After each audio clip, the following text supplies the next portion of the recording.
I'm with Jason McIntosh here at the February 2019, probably our 13th anniversary, if I'm doing the math right, of Providence Geeks. Yes, thank you. Hooray. So, Jason, you are with IFTF. That's how I like to pronounce it. You can say IFTF. Not an image format.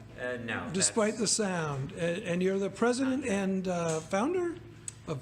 I am president and co-founder. Co-founder of IFTF. And tell us, your journey started in many places, but one of the places was you had a competition dropped in your lap, if I was paying attention? I became the fourth organizer of the annual interactive fiction competition in 2014, and after running it for a couple of years,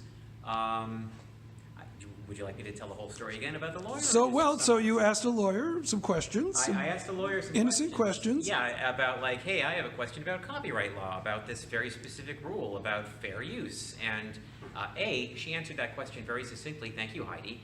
And B, she said, also, I'm really interested to hear more about this this competition and this organization and all these other like this Sargasso Sea of hobby projects that feed into it, because I'm from a community where like I started a Harry Potter fanfiction website, and it's a nonprofit, and I have friends who like can have corporate matching go in to pay for that website, and meanwhile you're part of this community that you're telling me has been around for 20 years and is international and is this art movement, and it has no legal organization at all, and also no way to collect funds. And so now, fast forward to today, and it turns out that, well, now there is an organization. Yes. And people can give you funds. I've heard that to be true. Yes, and so that's IFTF.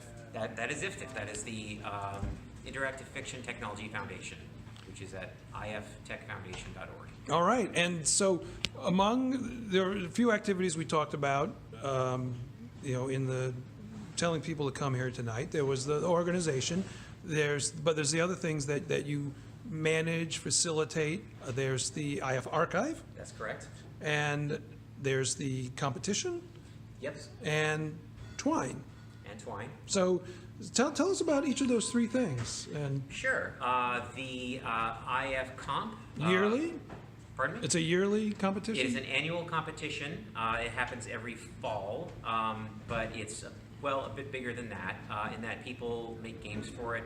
Some games people bang out in a weekend, some games people spend years on. But the actual play and voting happens in October and November of every year. It has happened in October and November of every year since 1995. It's centered around ifcomp.org, which, whether there's a competition happening or not, serves as a always open museum of all entries that have come to pass, which is almost 1,000 entries at this point. Wow. In 2019. Now the IF Archive, I assume, has that, but also a lot of other works. Yes.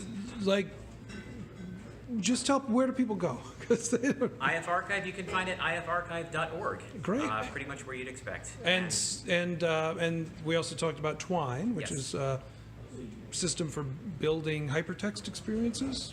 That is exactly correct. Yes. And Twine is a free and open source project for making hypertext interactive fiction.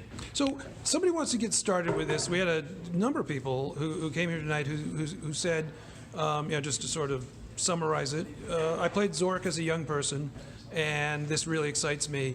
Somebody who wants to experience everything, or just experience the modern version of what they experienced as a young person, I understand they need an interpreter and they need a game file. Is that pretty much? That's one way you can do it. You can also get away without even those things. Without even those? You can play pretty much anything in a web browser nowadays. Right. In the olden days. Save your progress and everything? Yes, absolutely. Okay. Absolutely. Now we're talking. So, Thank you, JavaScript. Yeah, and so where do they go to do that?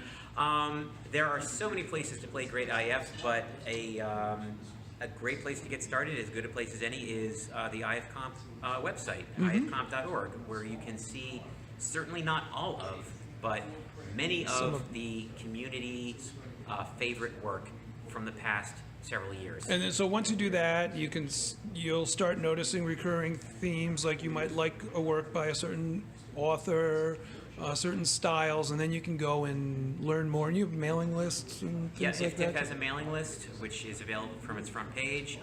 You can also go to the more or less official IF community forums, which is at intfiction.org. Okay. We're actually moving that, but I think that the domain part of that is going to stick. All right, Yeah. Jason, thank you so much. This was really illuminating for a lot of people, and really a lot of people are going to play these games and enjoy these experiences. Thank you so much for joining us. It was my pleasure, Brian. Thank you very much.